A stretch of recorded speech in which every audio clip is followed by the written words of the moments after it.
Hey guys, it's GirlGotGame and welcome back to The Letter, where we're going to finish up some more variant endings, starting with Becca visiting Ashton. She actually has two variant endings for that.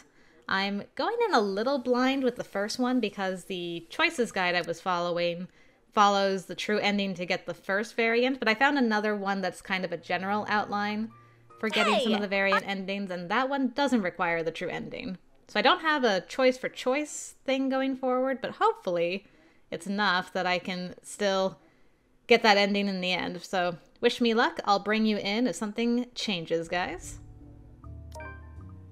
Ash, when was the last time you slept? Oh, apparently I have not picked this choice yet. Hello, everybody. We are in Zachary's chapter now, and yeah, Isabella's in a coma, as she is. Hannah is not possessed by a ghost. But apparently I have not been mean to Ashton at this choice before, and now I am. There shouldn't be any need to ask him about this. In fact, I never have to. More than anyone, he knows his own limits. Now the same person who once told me how important a sound and alert mind in his line of work appears dead on his feet. To be fair, Ash does think about it for several seconds before shrugging on one shoulder and digging the fork into his food. I took a short nap in the break room. How short? For more than 4 hours, dude. Not a nap. Dude. A few days ago? I don't remember. I got some sleep back at the hospital, though. Should be good. That was 2 days ago. Time is in constant motion. He glances at me for a moment. He's aware I'm right. But when he proceeds to shove more food into his mouth, more forceful than necessary, I know he's not going to concede. I can't begin to see where the sudden pig-headed thinking is coming from. His tone is quiet when he speaks again, though, barely rising above the din of the coffee shop, but the resolution in it is deafening enough. It doesn't matter. We could be in danger right now and not even know it. I need to get this mess sorted before anything else happens. Taking a day off wouldn't hurt. His fork clinks loud enough against the plate for the sound to linger awkwardly between us. Are you kidding me? While the one who ran her over is still out there? They left her lying in the road, bleeding, almost half dead. Now she's stuck in some damn hospital and may never wake up. I don't think so, Zach. Are things really that bad? You're looking at me right now. What do you think? The change in tone, we're like, the killer, the guy who ran her over is still outside right now. You're looking at me right now. Yes. Cut back on the sarcasm, Ash. I really want to know what's happening here. Okay, we might be back. Yes. I might not have picked this yet with Isabella in hospital. Okay, it's a negative anyway. No, I haven't. Hey. Of all the things I said, my connection to the rights is the first thing, he points out. As much as I want to keep my own annoyance at bay, I can't stop it from seeping into my voice. That's completely beside the point here, Ash. I warned you, Zach. I get it, all right? But you can't just expect me to turn it down after I made a commitment to a client. I've got to put food on my table. I didn't say you shouldn't, but you should not be messing with them. I wasn't messing with them. And this isn't? He waves the photos in front of me before dropping the pile on the table with a loud smack. I don't need to look to know we've already attracted some attention from the lunchtime crowd. Besides, turning away from him feels almost the same as admitting he's right. There are things more important than his damn case right now. I wish he'd see that. It was a job, and that ain't how these photos were intended to come out. You think I'd go out of my way just to edit something like this? There's something weird going on here. And you think Luke Wright will see it that way? You think the Wright missus will find it amusing? I did not do this for my amusement, Ash. People's lives might be at stake here. If you understood that in the first place, we wouldn't be having this stupid talk. Luke fucking Wright is a dangerous man, Zach. Keep hanging around them and you'll find yourself burnt to a crisp in your apartment or floating down a river 3 days later. Or both. This case is... Will you stop talking about the damn case for once and just listen to me? Why do you think Isabella's... Don't you dare bring her into this. We're talking about you and this stupid... Oh, of course you don't want to talk about it. You can't figure out the bastard who did it because of your own fucking incompetence. Hey, I finished chapter 3. Huzzah. Ooh, that line though. Your own incompetence. Yay! What a way to complete chapter 3. Every expression drains from his face as soon as the words are out of my mouth. They've hit their mark. Each utterance scathed, sharp with nothing but anger and the truth. Yet they are also things I won't typically say out loud in good company, and rather ease people into it before letting it fall. Almost immediately, a wave of regret washes over me. Ash, dude, that ain't what I meant to. Okay, we might be back You now. said enough, Zach. Nope. Without another word, he stands, his chair scraping loudly against the floor, all while my brain races to find something to fix this. Ours ain't a fragile friendship by any means. I like to think we've gone past the stage when we find everything the other says insulting. But there are times when letters and phrases alone can cut deeper than any blade. Mine might even leave a scar. He doesn't let me, however. Instead, he sets a card in front of me. The name is familiar, but amidst the cloud of remorse swirling inside my head, I can't bring myself to recall where I've seen it. You shouldn't be running blind. Call this guy. He'll be less inclined to shout at you. Might even talk some sense into you. Oof. Okay. Alright. Refuse to believe his friend. I don't see his face when he leaves, and it is only when the store's bell chimes again do I breathe. Okay, we should definitely be back on track now. Okay, so it's gonna be a while at the very least before I bring you guys in again. But hey, we finished chapter 3. Huzzah! I'll see you in a little bit, guys. Ooh, something new happened here because Zachary and Ashton are not the best of friends. Interesting. However, between only the two of them, there's an uneasy atmosphere dangling, thick with inexplicable tension. I'd ask, but neither appears willing to explain anything. I suppose this is how we'll keep it together for now? With moments filled with superficial smiles and lukewarm attempts at cordiality. How is she? Yeah, we'll just, like, kind of hope for the best. Okay. We're back then. I will bring you guys in when something else changes. Okay, a little bit more new text because I actually asked him to come with me to the party. We have some place we need to be at tonight, and it won't do good to brood on these things. Okay, any awkwardness here? No. Okay. Well, I don't know when things will change again, but I will bring you back in if it does. It's just a guess, since all he seems to do lately is piss you off, so I figure, yeah. Okay, it didn't actually take that long. And, it's all in your face, actually. Why does he have to? I don't understand that man anymore. Like I always say, you should just... Oh, you can bet your ass we're going to have a very long talk. I'm not letting him off easy this time. I'm sure he has a good reason. He won't say it, but he likes being around us. Heck, we're probably the only people he likes.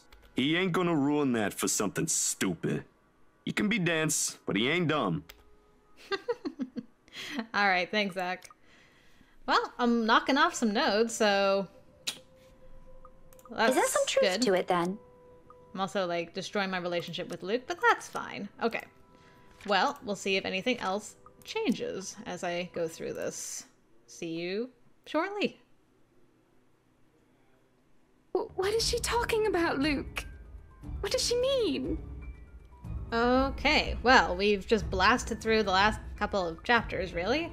And now we're here in the foyer, in Luke's chapter, and everything's gone crazy. So most of this should allow me to skip it, hopefully. Don't listen to her, she lies. I promise no such thing to anyone. Ashton's dead, for obvious reasons, because we can't visit him if he's Anna, not. you're the one who bought this house. How should I know what she's babbling about? I never even wanted to be here in the first place. A terrible case of mistaken identity. That must be it. I'm quite sure of it. I don't know this woman, this monster. Why would I say that to someone like her? In my entire lifetime, I've only made and kept sincere promises to a mere two people. Hannah Evans and Eleanor Chandler. No one else. The rest of those who claim I promise anything to them can go fuck themselves. Bloody hell, I may enjoy the company of women, but I am not an idiot to start spouting such nonsense to anyone. A line must be drawn, especially if I am to keep myself alive. Yet she still goes on, insists, making me appear a liar in front of these people. Of course you still deny it. Have you truly forgotten? It may not let me skip. Oh, it does a little bit. Take Hana with me. We can start a new life out of this dreadful city. Start a family. There's nothing for us here. Her parents were long gone. Nothing to keep us tied to this place. Shroken has likely been taken by this woman, and he's not what binds me to this wretched city. I only need Hana. We can leave. We can... Careful, Luke! My foot steps on something, sending me sliding on my back and flat on the floor. Okay. So we get to skip some of this. Delightful. Who knows what they'll do now? We're all desperate to get out of this house. There's only 4 of us in this room. 2 of them friends at that. I cannot trust these people not to turn on me. Bloody hell, even Hana's giving me the same looks as them now. I cannot trust anyone. Not anymore. Not after this. Everything's falling apart. Put that knife down, Lucille. Hey now, Mr. Wright. I know the situation ain't good, but we have to calm down. And blaming everyone in this room isn't going to get us out of this place. Please put that knife down, darling. You might hurt yourself. Are you taking their side? You're also stuck in this nightmare, Buttercup. What about the children? Aren't you the least bit worried about them? That creature is out to get us, and you're still defending these people. I'm not defending anyone, Luke. I'm just trying to be reasonable when you're clearly not. Oh, of course you're not. You're just the one who bought this bloody mansion to begin with. If I didn't know any better, you did this on purpose. Why, no. Why would I ever do that? This was only meant to be an anniversary gift. For you. For us.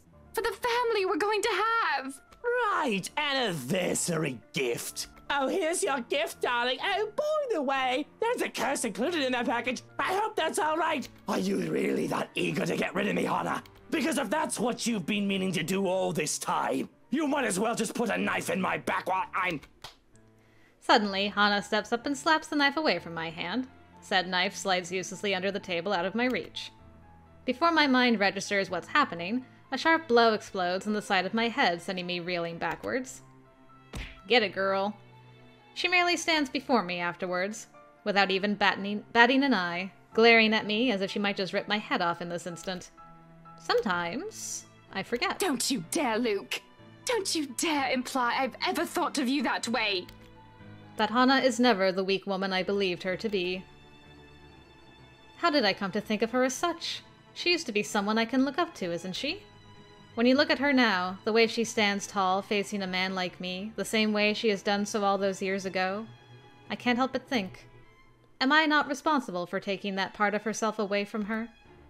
Enjoy your time as Mrs. Luke Wright. What a bunch of shite. Realizing this, I can only look away when she reaches up and places a hand on my face. Gone is the anger in it, and only a soft smile remains while she looks at me with a shine in her eyes. The 7 years we've been together, I've only been nothing but a piece of shite to her. Yet here she is, still smiling at me the way she has done so many years ago. It's impossible not to feel like a complete and utter trash like this. She has an uncanny way of doing that to me, really. Especially when she takes my hand in hers and places it right in her tummy. Not on, in. Right where 2 tiny babies are still growing. Ours. Love, look at me. We've already talked about this. If we are still going to do this, it has to be the 2 of us. I will stay with you, but things are going to have to change if we want this to work. We can't keep doubting each other like this. Not until we find a way out of here. I'm sure we can. Maybe they know something we don't. You're going to rely on them for that? These peasants who brought this on us? Keep talking about us like that, and see if any of us here will keep you out of this place. Okay, we might be able to skip now, because this should be the same branch as when Zach and Becca were here with just Luke and Hana was possessed. So let's see. Yes. Oh, hey! What a delight. Okay. Let's make a save here. We can check our tree after this. But it looks like we should be able to do at least another ending, another variant end, which would be so wonderful. Okay. Fingers crossed. Let's see if we got variant number 1 for Rebecca visiting Ash. Hey! Okay, we got a variant of it at least. Although her schedule has become constantly busy, and the amount of research she needs to finish can easily overwhelm her once she misses a day of work, Rebecca has never forgotten the sacrifice a loved one has made for her. Even after so many years, she remains a constant visitor where Ashton Frey lies, sometimes staying for an entire day, simply speaking of stories about her work, or occasionally ranting to him when things are bad. Admittedly, the wounds are still fresh, but Rebecca trudges on with life instead of wallowing in her grief, knowing the detective will only chastise her for clinging on to her sorrow for so long. She writes, and it is how she has chosen to hold on to his memory. Okay. Perfect. So let's go and check that out and see... Hello? And see which variant we got from there. To the gallery. Variant 1. Hey, I actually got the ending I was going for. Huzzah! Okay. So, that didn't take very long. We're gonna do variant number 2. This time I actually have a list of choices I can follow, so I should be able to go a little faster than I did through this, where I was kind of flying a little blind. So, yeah. Before I do that, though, how much did we move the needle with that last run? Inquiring minds. Ooh, 1%. But look at this. 4 chapters at 100% now. Rebecca's at 98. Ashton didn't move. We got 1 more percent with Luke. Okay. Cool, cool, cool. Alright, let's begin again. Oh, hi, Charlotte.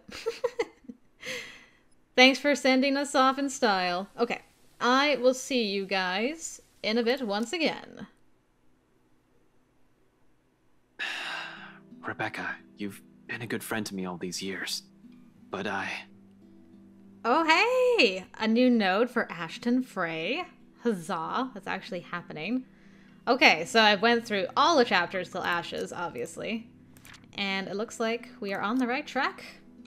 I just don't feel the same way that you do. It takes all of my willpower to force myself to even look at her. For sure, there will be hurt. Maybe she'll even be angry, and I don't hold it against her. But when our eyes meet again, a smile's on her face. Kinder than every single one I've seen from her so far. It's nice to see it on her. It suits her more than the glares or the frowns. At the same time, it only serves to baffle me. It's all right. I already knew. Kind of. Yeah, but you should... I should... Don't beat yourself up over this. It's not your fault. I'm the one who should apologize. Since I suddenly sprung this up on you when you have other things to do, I know you're still hurting. More than anyone. So I'm not expecting anything. All these years. For you, it has only been her. I should probably mention that Isabella's dead in this route, so... Despite how fresh the wounds are, heat still abruptly crawls up my face, no matter my efforts to keep it down. In the end, I can only look away from her, afraid of what else she'll see in it. Was it that obvious? It was surprisingly easy to tell. But that was probably because I've known you longer than anyone. I think Zach also suspects. Of course. Everyone but her. With your terrible way of flirting. And knowing her, I'm quite sure Belle had no idea. She wouldn't have known about it unless you shouted it right in her face. Accurate. You know she wouldn't like that. And that's not how you would have told her. I wasn't even given the chance. Rather, there have been plenty of chances. I refuse to take all of it. Now it's all too late. A pensive mood overcomes us. For a long minute, we stand there, silent, simply remembering our loss. With it, however, the awkward atmosphere lifts at last. There's only that camaraderie we've shared since meeting in that classroom 17 years ago. Anyway, thanks for hearing me out. I won't keep you long. I know you have things to do. I just thought I should let you know. And now that you've given me an answer, I guess I can finally let this whole thing go, huh? Just promise me you'll be careful, all right? She doesn't wait for an answer. Instead, she gives me a push with a force only heavy enough to throw me off balance. Caught unawares by the gesture, for a few moments I fight for purchase against my car's trunk, bracing my hand on its smooth surface. When I look up, with a string of reprimands ready at the tip of my tongue, Rebecca's already halfway through the parking lot.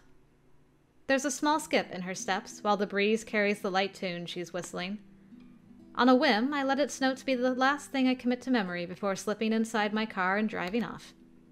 It sounds like a new beginning, more than anything, despite the person no longer with us. If she can hear this, she'll tell me it's another reason to be optimistic. And it is. Cool. Alright, well I'm glad that ended amicably. Alright, I don't know when things will change again, but I will bring you in when it does. I'm just worried about you, Hannah. You sure you don't want me to... I can always tell Suarez to bring Kylie over another day. Okay. A little bit different there. All my memories of hospitals are bad ones. I just told Hannah I was worried about her. Doctor's only bringing bad news? Okay. Pills and money exchanging hands. All I can see is Mother too weak to take care of herself, let alone me. How her brightness dulled so badly. She might as well blend in with the white hospital walls, with how pale and lackluster she was. My breakfast starts to grow stale, and I feel like throwing up for a moment. I'll be fine, Luke. No need to worry your head over me. I'll go through those lab tests. I'll visit my gynecologist while I'm there, too. Have we never picked this option ever when you were alive? I'm so perplexed. It'll all be over, and I'll be home before you know it. Besides, I don't want you hanging around and scaring the doctors. She says that, but I still can't shake off this bad feeling, this dread, which creeps up my back and crawls into my ears. It's nothing new, perhaps. I hate doctors, as professionals on principle. I mean, how can anyone not be afraid of the white coats and bloody hospitals? Truth.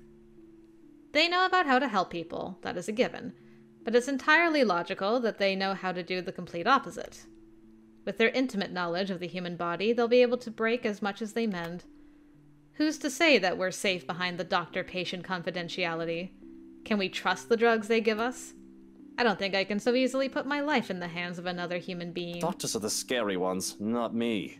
I swear, a lot of them are vampires. Luke, stop making me relate to you. I always used to call my doctor a vampire. Because he always ordered blood tests when I went to see him, and I'm like, he's a vampire. I knows it. She laughs and shakes her head. And I know she doesn't mean to mock, but I hardly see it as a laughing matter. You are being irrational. And I'm going to be fine. Don't you trust that I can take care of myself? Of course you can. Am I not allowed to be worried about my pregnant wife? A look passes over her face, too quick for me to decipher what it I'm was. sorry, I'm just not used to you worrying about... About me? About her? I think I want to go back to sleep. Huh. Wow. Yeah, I definitely don't remember any of that, so that was new. Man, just when you think you've seen it all, you really have not. Also, where in this timeline was that? I feel like that should have been written down somewhere, but I was going too fast. Ah, here we go. Come Sunday morning, Luke continued caring for his sick wife, going as far as preparing breakfast for her, putting a smile on Hannah. Although the mood remained light, something about Luke's remark about her well-being upset her. In the end, he simply left her to rest. If that isn't a dismissal, I don't know what is. And maybe any other time I would have been mad. Yet I find that I'm only tired, resigned. I can only give a terse nod, and start on putting away the plates. Neither of us find it in ourselves to finish the scraps of food that remain, appetites lost. There is no protest as I step out with tray in hand. It's tempting to just drop it all to the ground. Carrying it down the stairs, it all seems heavier than it should be, though I'm not sure if I'm talking about the tray or something else. The butler waits at the bottom of the steps and takes it from my hands. Johans, look after her. I just need to get out. For now, I can go and stretch my legs. Fresh air, all that. Is everything all right? Should I be worried?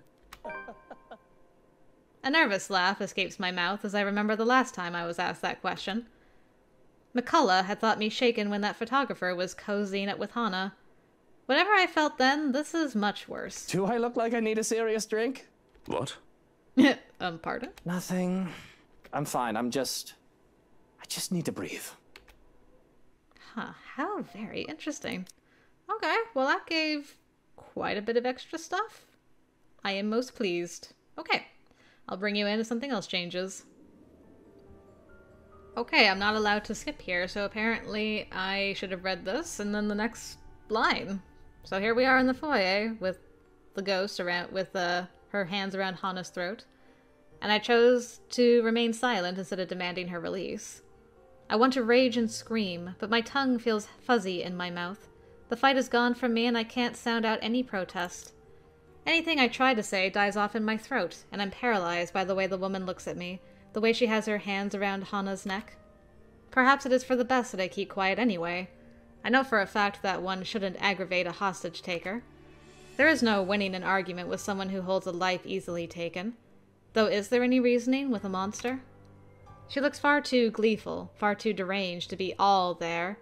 The way she laughs as Hana begs reinforces the thought. Please, Luke, help me. Help me.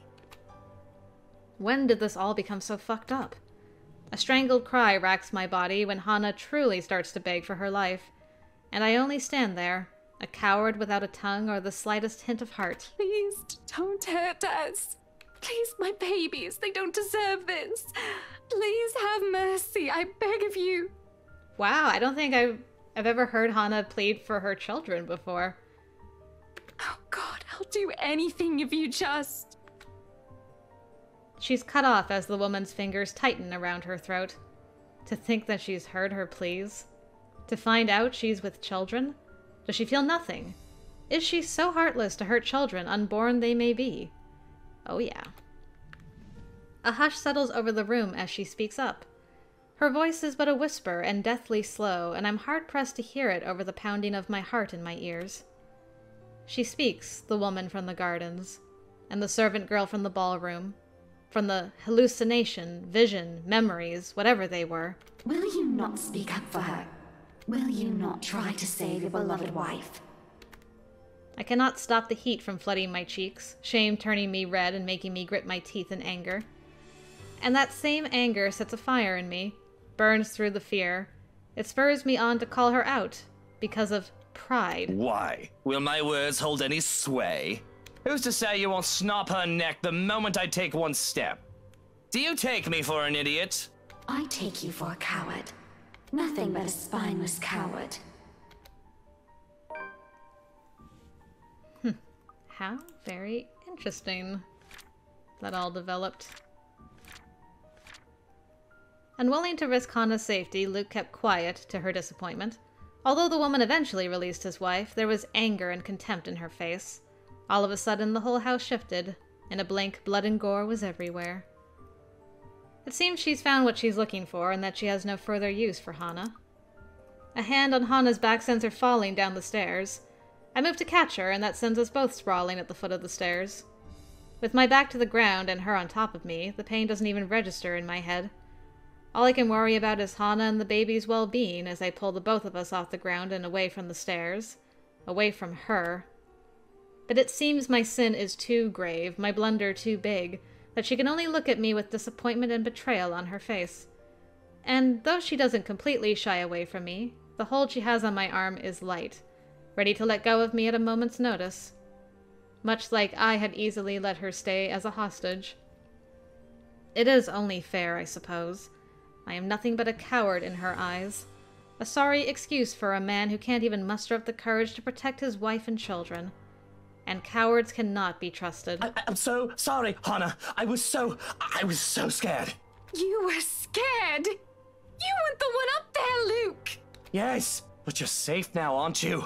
You don't understand, Luke. What she did to me, to my head. That woman isn't human, and you just stood there. Did it even occur to you what she could have done to them? Our children, Luke! Our children! Wow, man. This is wild. I can't believe I'm this far into the game and I'm only hearing dialogue for the first time. Wow. Afterwards, Hana simply stares at me, her indignation and betrayal all in her eyes. I must never have done this where Luke knew that she was pregnant before. And somehow, in all the choices I've done this time, he did find out. That is so wild. We nearly forget for a moment until the woman's laughter, a contemptuous sound, rings above the hurt. You do not deserve what you have. Just hearing her voice triggers something in Hana, and she starts to tear up, Her face contorts into one of pain and fear. But I grab her by the shoulders to keep her in place so that she can see me and only me, and so that I can only see her too. Look at me, Hana. Look, I'm here. You're safe. I won't let her hurt you again. You understand? Just breathe. I don't know exactly what in bloody hell is going on, yet I can't find it in me to care. Whoever these people are and whatever they're here for. These are not acceptable conditions for a pregnant woman. Interesting. Very interesting. For all I know, this is all some dumb charade to get to me. All the times I have seen the woman before, it could have all been an act to get to me, to get under my skin. And to think they dare hurt Hana. For all that the fear that I had felt, seeing her touch Hana, I can only think of her as an actress in grotesque makeup. My hand still shakes, the fear not having quite gone, but anger fills me as I look at the woman, a sneer on my face. How dare you! I don't care who you are, but how dare you touch Hana! I want you out of my house! Out before I call the police and have you put away for the rest of your miserable life! And that goes for all of you! I hold my ground, firm and strong with my declaration. But the nerve of her! She just laughs in my face. A terrible, dreadful laugh that makes me feel as if there are ants crawling on my skin and maggots squirming into my ears. You are telling me to get out of your house? You threatened to lock me up. She laughs, and she laughs. What's so funny? What are you laughing at? None of this is funny! But she persists, and it almost feels like her voice is in my head. Oh, no different. No different. You're all the same. You can all suffer together. And that is when everything turns to complete and utter shite. Okay, we might be able to skip. We can. Delightful. Okay. Punched. Definitely deserved. Okay. Stop. Oh man, I'm getting good at stopping right there. Right where I need it to be. Okay, well. We might even get a Hana and Luke ending at this rate. Let's just save there and we'll come back. See what happens. I was going for Rebecca's variant end number 2. Ah, we did get another variant end for these two. Despite their best efforts to make things work between them, for the sake of their children, Luke and Hana Wright were unable to settle their differences. In the end, the latter files for a divorce. Who filed? Hana. Oof. For several months, they've become the subject of gossips in the mass media in the city. In spite of this, the two have uncharacteristically remained tight-lipped on the circumstances of their separation. Though many assumed it's the inevitable falling out stemming from the trouble during the couple's housewarming party. To everyone's surprise, however, Luke Wright quietly accepts the court's decision and disappears from the Evans heiress life without creating much fuss. Even after Hana Evans has given birth to their children months later, the man is rarely seen around the family. Merely leaving his children paltry gifts in the mailbox whenever he's in town, never showing his face. Wow, he became his dad. Well, slightly better than his dad, but still. Okay. Hey, and I got the ending I was actually trying to get. Although her schedule has become constantly busy and the amount of research she needs to finish can easily overwhelm her when she misses a day of work, Rebecca has never forgotten the sacrifice a friend has made for her. Even after so many years, she remains a constant visitor where Ashton Frey lies, sometimes staying for an entire day, simply speaking of stories about her work or occasionally ranting to him when things are bad. Admittedly, the wounds are still fresh, but Rebecca trudges on with life instead of wallowing in her grief, knowing the detective will only chastise her for clinging on to her sorrow for so long. She writes, and it is how she has chosen to hold on to his memory. Okay. Wow. That was wild. I can't believe that was like such a big thing, at least for me. I'm blown away. Okay, so we got that. Let's just load and see what happened with the branching tree quick. Because I'm not actually sure which ending I'm supposed to be going for after this. Luke, Lucille, Mitchell, Ashton, Frey. Why won't you guys move? Not even 1 more %. Either of you, but we... Things happen, guys. It's the sound of depression. The sigh and the sound of silence afterwards is the sound of depression. Well, at least the epilogue stuff moved up percentage-wise. Okay, so we're missing... What? Oh, okay. So we have a variant of Isabella visiting Ashton now. I guess as him saving her as a friend, not as a romance option. Okay. Well, I guess I'm gonna be starting on that next, so here we go again. We still have time. We can get more stuff done. This should be good. I'll bring you in when something changes again, guys. Okay. Something changed here? 3 hours, if I'm inclined to go by the rule Z-Man set, but when have I ever? Regardless of how generous that is, each second's just as important as the next. But as with every plan, problems crop up at the last second. It's practically a universal rule. Eh? And hey, you also have Z-Man with you. Okay. Interesting. Don't worry. I will. In a while. I just want a bit of fresh air. Is this all completely new? No. Okay, we just had that chat with Bella, with Zach being alive, apparently. Okay, well, that's probably not enough for Ashton Frey to give me even, like, 0.1% in his branching tree, but that's fine. Okay, I'll bring you in when something else changes, guys. Oh, right. I forgot that we've never had Zach and Bella alive together at the end before, so this is gonna be... I have to listen to Luke's tirade again. Here we go. Zach helps Isabella up first, assisting her up and through the gap. The moment that she has made it through, I nod for him to go. Go ahead. I'll watch your back. Surprisingly, he does that without any protests. Not that there's any need to. Sometime after entering this room, the whole place has calmed down. There it is. Its sight enough to lodge a painful thorn up my throat. I've been too complacent. Too focused on other things that I've completely set aside the fact that Scumbag will not be too pleased to see us here without knowing our reasons. But even with those, good intentions, curses, and ghostly apparitions aside, we're still trespassing in his home. The question is if he's even aware that the whole of his household has somehow disappeared and he might be the only one here. Likely not. Fuck. Even with people he knows among the crowd, there's a significant effort in him not to simply shoot everyone in sight. And really, Lily, even you. Sir, this isn't what you're thinking. Something's going on in this mansion. Well, obviously, why else would people be trespassing in my home? What's your excuse? Checking back if your clients are doing okay? Is that it? Is this what this is?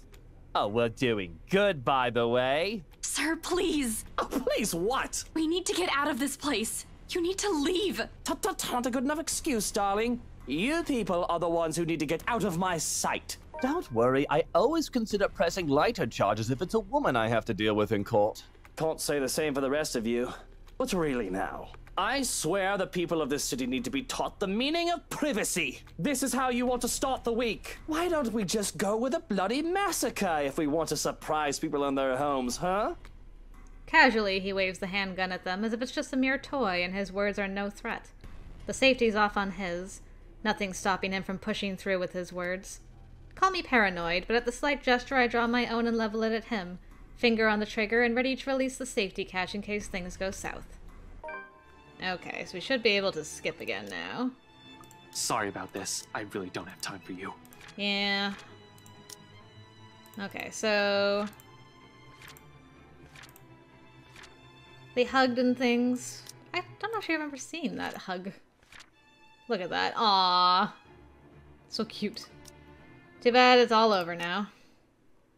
Just make sure nothing changes here. It shouldn't, really. It didn't with Becca. So I'm not expecting it to change here with Bella. So far, nothing? Okay. Now we're moving on to Luke's chapter. So I'll bring you in if something changes over here. A photographer and a real estate agent walk into a mansion.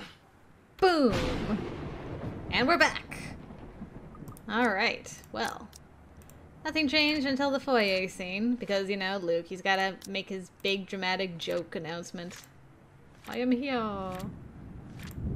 Okay. Good to go. Thunder crackles once again, cutting me off. Don't worry, I always consider pressing lighter charges if it's a woman I have to deal with in court. Can't say the same for the rest of you. Okay. Thankfully, I can skip through all of that again. Alright, and I need to demand her release this time and not be a coward. Maxed out. So we'll see what changes from here. I have to read this thing again. That's unfortunate. But I guess it's expected. It's a slow thing, a whisper more than a bang as the darkness creeps into every corner of the room. The walls shudder and groan, blood runs from the ceiling, crawls down the walls, and stains the floor. It feels as if life itself is being sucked from the house slowly but surely. The beauty of the place is gone, with only the dead, decaying remains of a mansion left in its wake. I don't have to wonder if it is just the foyer that's become this nightmarish place. I can already hear it.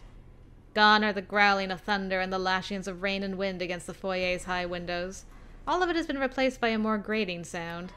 A cacophony of voices from nowhere and everywhere echoing throughout the now horrid walls. Voice that neither belongs to us nor the people who live here. What's going on? All throughout the house, shouts of alarm and surprise rang out, a mirror to the horror creeping up in each of us. Who wouldn't be shocked? This is insane. At the sight of it, Lily trembles, hugging herself closer, while Steele stands protectively in front of her. Brave of them, I have to admit, to put themselves in the front line like that. Though it doesn't necessarily mean they don't feel the same fear as the rest of us. Something I don't blame them for. There seems to be no end in sight to this insanity. If anything, this only feels like it's the beginning of the end. Help me! Oh my god! Please, somebody! Anybody! Who are you? Stay away! No. Stay away. Stay away. I'm not afraid of you, you spook! This is one Scotswoman. You aren't getting into an early grave without a fight! Mother of God, pray for us sinners. I'm sorry. Their screams fill the mansion. She laughs all the while, a harsh, agonizing sound that goes on for what feels like forever. Until there is nothing but silence, her horrid smile and pale hands reaching out to me, blocking me from skipping. Yep, calling, beckoning, pleading. I'm terrified. I really am, like I should be, but I've never been one to truly stay afraid. I've long learned that fear will not get me anywhere. Cowering in a corner doesn't keep me safe, and it will not keep me alive. Not like rage does. I've learned to use this burning hate inside of me to survive. There is no difference now. Stay away from me! Why do you wish to leave? This is where you belong, my lord. Remember the blood we share? This is your home. Don't you remember? You promised to return, to stay together with me, with us, with people no different from you. What is she talking about, Luke? What does she mean? Don't listen to her, she lies. I promised no such thing to anyone. Hannah, you're the one who bought this house. How should I know what she's babbling about? I never even wanted to be here in the first place. A terrible case of mistaken identity. That must be it. I'm quite sure of it. I don't know this woman, this monster. Why would I say that to someone like her? In my entire lifetime, I've only made and kept sincere promises to a mere two people, Hannah Evans and Eleanor Chandler. No one else. The rest of those who claim I promise anything to them can go fuck themselves. Bloody hell, I may enjoy the company of women, but I am not an idiot to start spouting such nonsense to anyone. A line must be drawn, especially if I am to keep myself alive. Yet she still goes on, insists, making me appear a liar in front of these people. Of course you still deny it. Have you truly forgotten? You haven't changed, I see. Still a deceiver. She's lying! You see, my love, nothing has changed. Still no difference, you and I. Just like the rest of us. just like every single soul in this putrid wreck. We've waited for so long. You can hear them, yes? Their pleas, their calls, their invitation. Come, my lord. The house seeks its master. She, the monster, reaches out again, her hands a gory, abhorrent sight, along with that smile spread across her face. My body's already moving on instinct. Stumbling back, one step at a time in a desperate bid to be away from her. Anything to put distance between me and this vile creature. No matter what she says, I am nothing like her. I need to get out of this house. Out of this country, preferably. Take Hana with me. We can start a new life out of this dreadful city. Start a family. There's nothing for us here. Her parents were long gone. Nothing to keep us tied to this place. Stroken has likely been taken by this woman, and he's not what binds me to this wretched city. I only need Hana. We can leave. We can— Careful, Luke! My foot steps on something, sending me sliding on my back and flat on the floor. Beside me, a paper, a familiar one, flutters down. It's this thing again from the open house, though it feels less like a gimmick and more like a threat, what with recent events. Nope. It must have fallen from one of these peasants in the commotion earlier.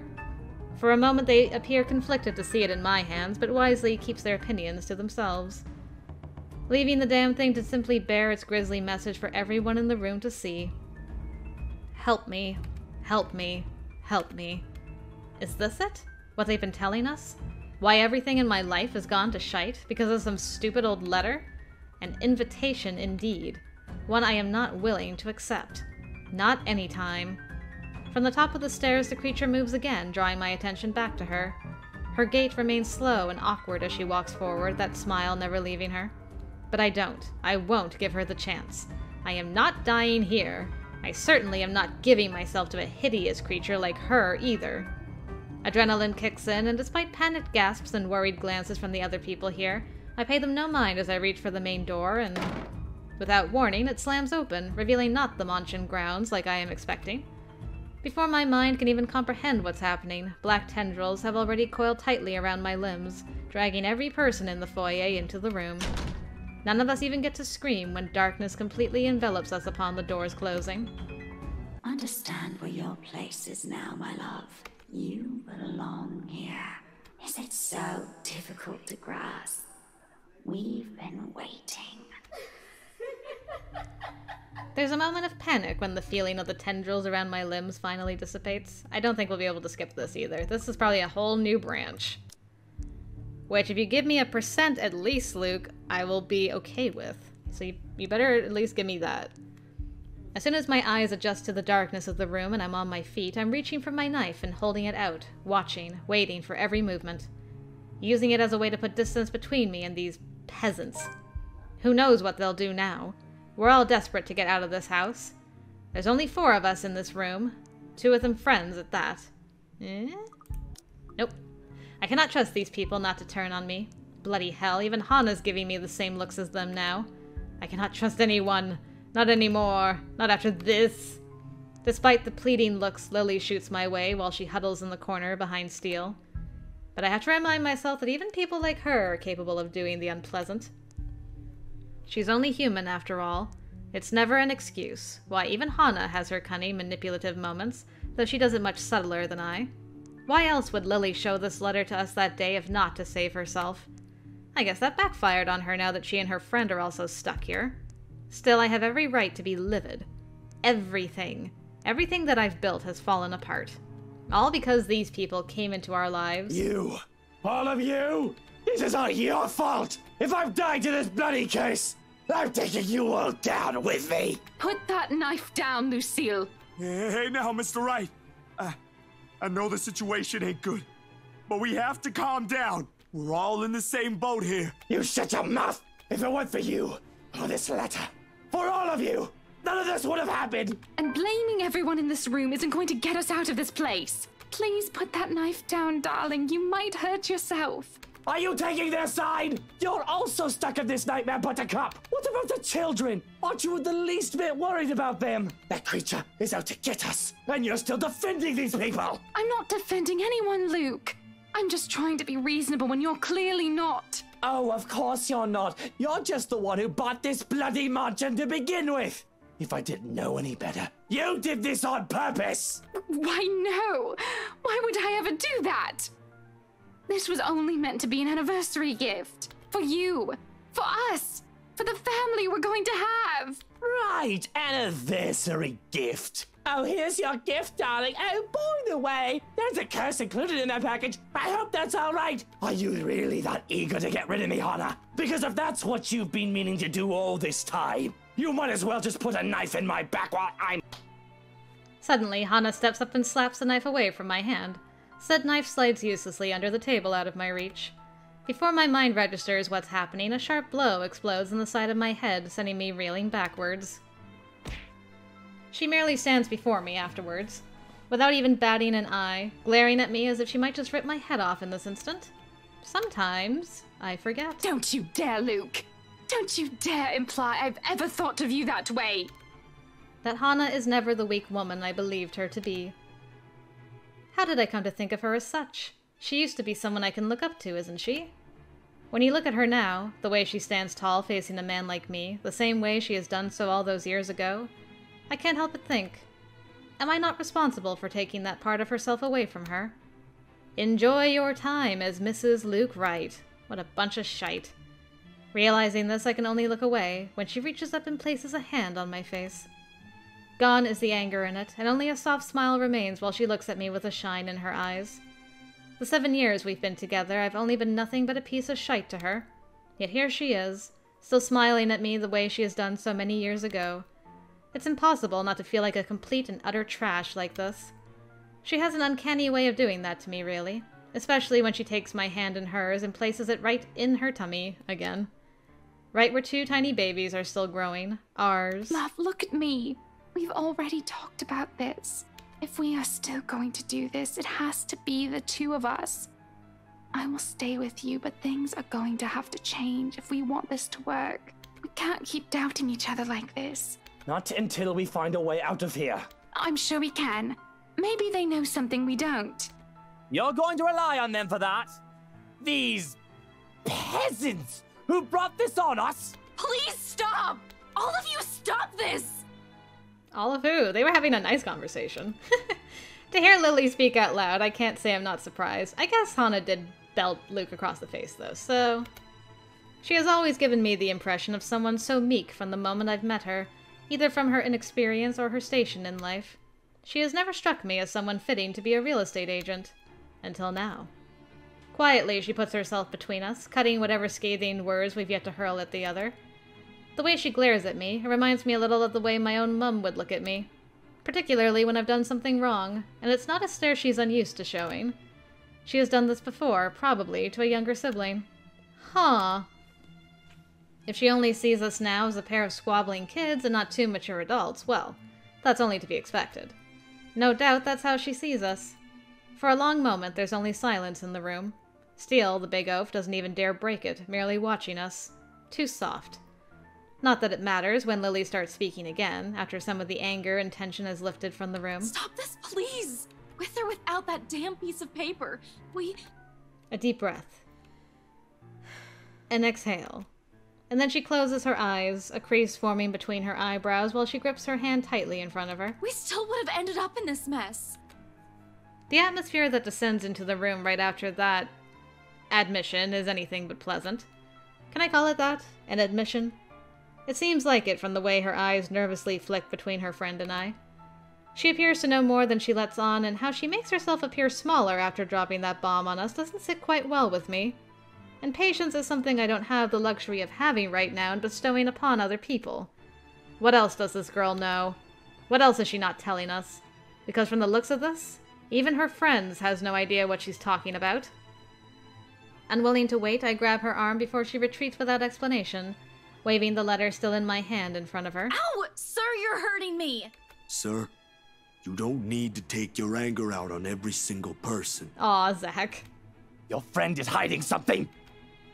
She struggles for a moment, but my hold eventually forces her to look up at me. Fear and uncertainty spreads across her features, especially when her eyes land on the damned paper. As much as I want to be considerate right now, I want answers! /I in brackets? What do you mean, Lily? I'm not sure about it. Don't give me that, you know something! Ow! Please, sir! I know the paper's useless, okay? Those people they mentioned in the news lately, all those who died, my co-workers, the open house clients, none of them had seen it. Even Rose. And yet they're all dead. I should know, sir. That letter has been with me since I picked it up. And I swear I didn't make copies of this thing. Even if I wanted to save myself, I wouldn't do that to my friends. Or anyone. And yet we're all here! Are you taking me for a fool, Lily? We would have ended up here either way. Maybe? I really don't know. Sir, please.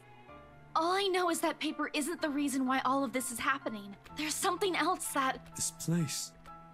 Steele has been quiet this entire time, but the sound of him talking, however whispered it is, still manages to catch us all off guard. We all pause, turning to him with likely the same questions in our eyes. What? I just remembered something a friend told me. You know, stuff about ghosts or curses. You probably don't want to hear it. No, it might be something. What about this place, Zach? Maybe it's also the reason why Ash went here. There's still a moment where he hesitates, but Lily's urging eventually spurs him into speaking. Remember what I told you the last time you and Ash visited? A few days ago? Steele pauses while he allows Lily to remember. Soon enough, whatever it is dawns on her, and her face lights up with something like hope? Of all things, in this nightmare, hope? Her head snaps up and she reaches for Steele's arm to give it a squeeze. A reassurance? Or a confirmation? The meaning is lost even to me. Then what? Do we burn this place down or something? What? No! We are not burning a multi-million-pound mansion, you peasants! I just spent a fortune on this! Seriously, Luke, are you really more worried about that? Buttercup, Margin, millions. It's gonna take years getting all that money back! Well, you certainly won't be getting any of that money if you're dead. Really, Luke? Is that more important than your life? It's not only that. Think about it. Then they proceed to tell some ridiculous narrative about the supernatural. Stories about ghosts, legends, curses born out of great anger and pain, and whatever else people use to scare children. Not that I believe any of it, as if knowing will help. Bunch of loons, these people. Officially off their rockers. To think I'll be stuck in this nightmare with people like them. What did I ever do to the world? Of course, it's all absurd until... I think it's just like what the professor guy said. Just like that old story. This mansion might be keeping her here. Unless we do something about this place, I don't think she'll leave. Bloody fucking hell! Not only do I have trespassers on my property, but they're also arsonists! How dare they suggest something like that? Bloody peasants! My head's already aching just listening to them.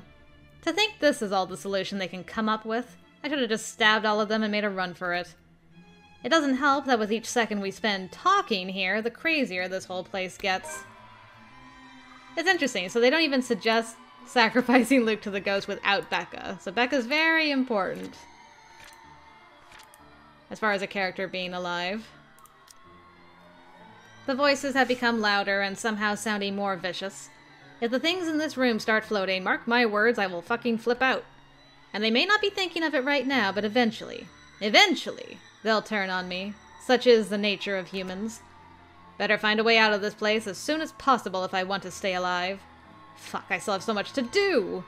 Our only choice doesn't seem sound, but who knows? We don't understand a shite about this place. Might as well try everything, yeah? Whatever works. If I also have to be the one to make that bloody decision, so be it.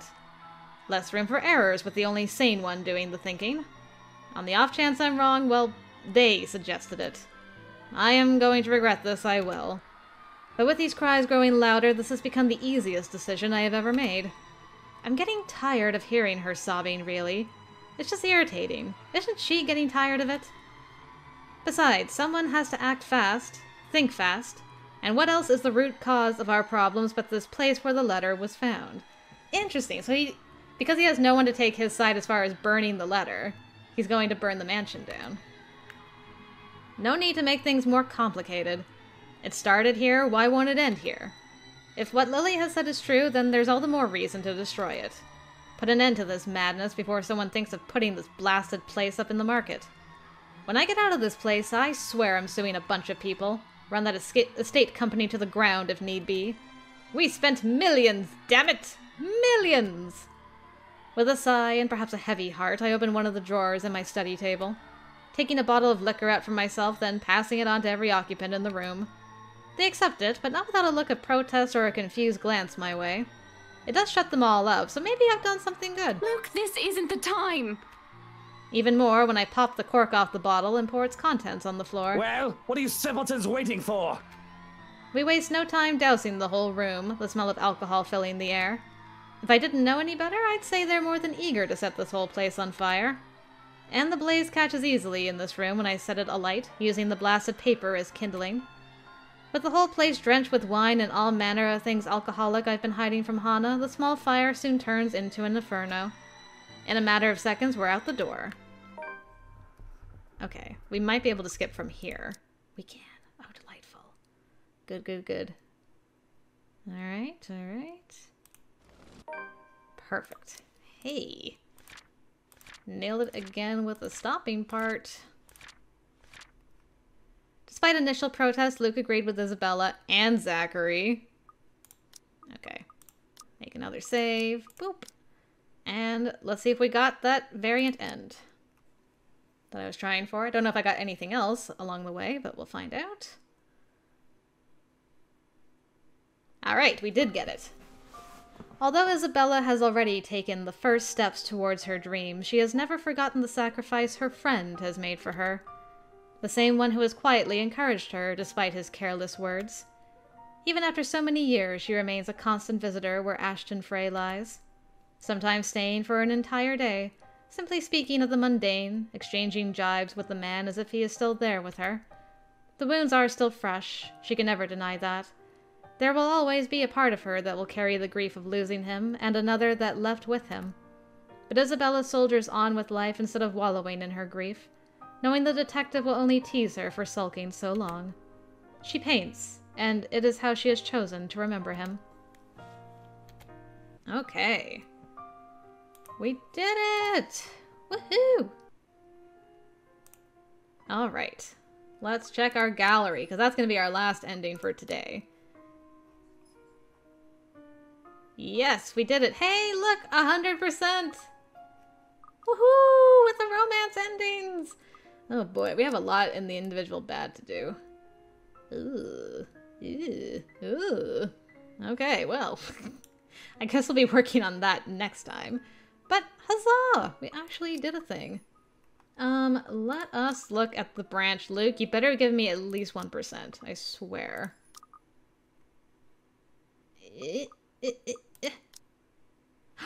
2! Aw, he felt bad for me. Hooray! Thank you, Luke. Whew. Okay. I can now rest in peace. Oh, thank you guys. We did it. We got all the variant good ends. I will count that as a major success. Thank you very much for joining me. Next time, we'll start working on those variant bad endings, so hopefully I will see you for that.